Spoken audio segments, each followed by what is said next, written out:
This workbook contains a macro that retrieves data from a separate file, copies it, and deposits it at the bottom of the current one. It just runs as a one-shot deal. Doesn't make any decisions, doesn't ask for any additional information. If you did the exercise in the movie on recording a macro, you already know what its procedure is. What we'll do in this movie is we'll add 3 lines of VBA code to the macro that will ask your name, then enter it at the top of the worksheet so that the next person who runs the macro will know who used it last. Before we run the macro, there's a couple of things we have to do. Over here, if you have this yellow bar that says security warning, that's just Excel's way of telling you that, hey, there are macros in here that could be dangerous. Do you really want to run them? So click Enable Content. If you have that yellow bar and you don't enable content, you can't use the macros. Second thing we need to do is we need to open up the workbook that contains the data we're going to retrieve. So you could either press Control-O to open or go to your File tab and choose Open. And in the Chapter 13 folder of the exercise files, let's open up this file here called Overseas Data. And you see it's the same structure as the other ones. We have an order number, the region, month, size, and quantity. So let's switch back to the other one. I'll press Control F6, or if you prefer, you could go to the View tab and switch windows. So let's go and edit the macro. Go to the Developer tab, and there's a few ways we can do this. Over here on the left, we have the button for the Visual Basic Editor. We also have the Macros button. Click that Macros button, and this shows you the macro that we wrote. It's called Get Data, and to edit it, just click this Edit button. It brings us into what looks like another computer program, and really it is. And you see up here, it's the Microsoft VB Editor. This VB Editor comes with Microsoft Office. You don't have to buy it separately, but you do have to install it. So if you don't have the VB Editor, you'll have to go and install it from your original disks. Now let's take a look at the code. I'm just going to maximize this window here so we can see what's going on. A couple of things is the macro starts off with this keyword sub, and it ends with end sub. Sub stands for sub procedure. All the code that you do in the macro has to be between the opening sub and the ending sub. If you put any code before or after the sub procedure, it'll give you an error. The first few lines here are in green, and you see they start off with an apostrophe, or call it a single quotation mark. These are comments. They're kind of like yellow sticky notes. It's information for you or anyone else who's going to read the code, but Excel doesn't try to execute it. Here's the code itself, and I'm not going to go into every single line of detail, but you can see it's pretty much human readable.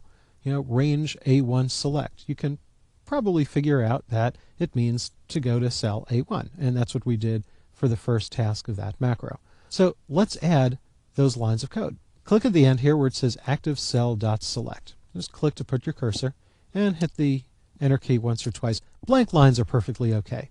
So we want Excel to ask us what our name is. Now, when it asks us our name, it'll display a dialog box. When we type in our name and click OK, our name has to get stored in a variable. So the variable that we'll create will simply be called your name. So type your name equals, and now we have to display that dialog box. So type in input box. Be careful, input box has to be one word.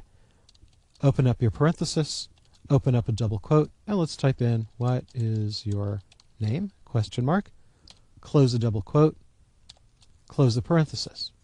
Now, after you type your name and click OK, Excel has to decide where to put that information. So press Enter, and we're going to say range, and then open up a parenthesis, open up a double quote, we'll say A3. This is not case sensitive.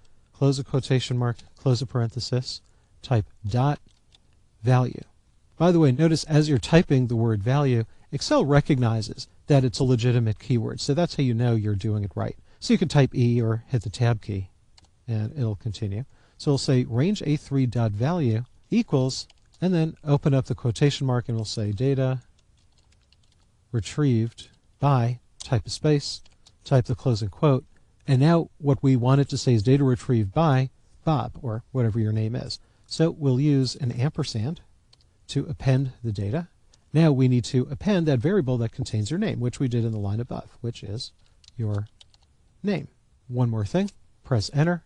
Notice when I pressed Enter, the word range on the previous line went from lowercase to uppercase. That's a little bit of the VBA syntax checking. When you see it's changing case on you like that, that's also a way that you know that your syntax is right. And now we'll type range, open up the parenthesis, open up the double quotes, A1, close the double quote, close the parenthesis, dot, select. And now when I type SE, it recognizes the word select, and you see there's that little flying green brick next to it. That means it's something that's actually going to do. And I'll just press the tab key and let Excel fill in the rest.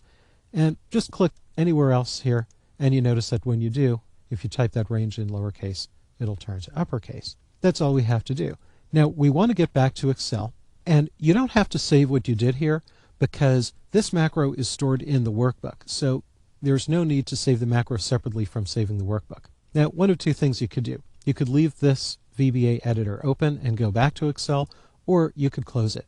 I just want it out of the way. So I'm going to click that close button there. Now we'll run the macro. Click in here, and you could use the shortcut to run the macro, Control-Shift-G in this case, or you could go up to the macros button here and run the macro. So you have two ways of doing it. So I'll click run. So it puts it in. It asks, what is your name? Type, my name is Bob. Click OK. And there it is. It deposits data retrieved by Bob. And now you can see it put the cursor in cell A1. If you scroll down, you can see down on the bottom, there's all the data from the overseas region. So you can see that even though we made just a small modification, you could see that VBA allows you to gather information from the user while the macro is running.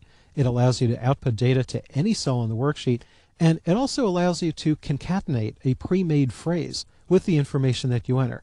So hopefully you'll find this useful for your own projects.